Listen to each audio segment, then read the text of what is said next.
ഇന്നത്തെ വാർത്തയിലേക്ക് എല്ലാവർക്കും സ്വാഗതം.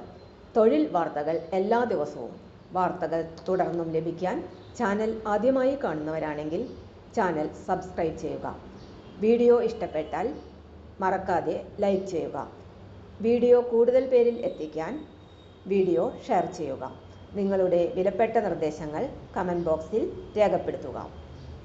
തൊഴിൽ വാർത്തകൾ, പരീക്ഷാ വാർത്തകൾ, വീഡിയോ ക്ലാസുകൾ, നോട്ട്സ്, ക്വസ്റ്റ്യൻ പേപ്പേഴ്സ്, പരീക്ഷാ കലണ്ടർ തുടങ്ങി കൂടുതൽ വിവരങ്ങൾ പ്ലേലിസ്റ്റിൽ ലഭ്യമാണ്. ഇന്നത്തെ വാർത്തകൾ. താൽക്കാലിക നിയമനം. ജനകീയ മത്സ്യകൃഷി പദ്ധതിയിലേക്ക് ഫിഷറീസ് വകുപ്പ് പ്രൊജക്ട് കോർഡിനേറ്റർ അക്വാകൾച്ചർ പ്രൊമോട്ടറെ നിയമിക്കുന്നു. ദിവസവേതനാടിസ്ഥാനത്തിൽ താൽക്കാലിക നിയമനമാണ്. 20-56 വയസ്സാണ് പ്രായപരിധി. BFSC അക്വാകൾച്ചറിൽ ബിരുദാനന്തര ബിരുദം, സുവോളജിയിൽ ബിരുദാനന്തര ബിരുദം അല്ലെങ്കിൽ അക്വാകൾച്ചർ മേഖലയിൽ 3 വർഷത്തെ പ്രവൃത്തിപരിചയവുമാണ് പ്രൊജക്ട് കോഓർഡിനേറ്ററുടെ യോഗ്യത.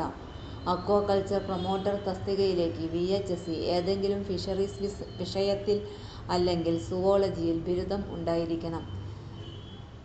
അതാതു മേഖലയിൽ 4 വർഷത്തെ പ്രവൃത്തിപരിചയം എന്നിവയാണ് യോഗ്യത. താൽപ്പര്യമുള്ളവർ ഓഗസ്റ്റ് 19 രാവിലെ 10:30 യോഗ്യത തെളിയിക്കുന്ന അസൽ രേഖകൾ സഹിതം മലമ്പുഴ ഫിഷറീസ് ഡെപ്യൂട്ടി ഡയറക്ടറുടെ ഓഫീസിൽ അഭിമുഖത്തിനെത്തണമെന്ന് ഫിഷറീസ് ഡെപ്യൂട്ടി ഡയറക്ടർ അറിയിച്ചു. തൊഴിൽ വാർത്തകൾ എല്ലാ ദിവസവും വാർത്തകൾ തുടർന്നും ലഭിക്കാൻ ചാനൽ ആദ്യമായി കാണുന്നവരാണെങ്കിൽ ചാനൽ സബ്സ്ക്രൈബ് ചെയ്യുക. വീഡിയോ ഇഷ്ടപ്പെട്ടാൽ ലൈക്ക് ചെയ്യുക. വീഡിയോ കൂടുതൽ പേരിൽ എത്തിക്കാനായി ഷെയർ ചെയ്യുക. നിങ്ങളുടെ വിലപ്പെട്ട നിർദ്ദേശങ്ങൾ കമൻറ്റ് ബോക്സിൽ രേഖപ്പെടുത്തുക. തൊഴിൽ വാർത്തകൾ, പരീക്ഷാ വാർത്തകൾ, വീഡിയോ ക്ലാസുകൾ, നോട്ട്സ്, ക്വസ്റ്റ്യൻ പേപ്പേഴ്സ്, പരീക്ഷാ കലണ്ടർ തുടങ്ങി കൂടുതൽ വിവരങ്ങൾ പ്ലേലിസ്റ്റിൽ ലഭ്യമാണ്. ഇന്നത്തെ വീഡിയോയുടെ അവസാനിക്കുന്നു. എല്ലാവർക്കും നന്ദി.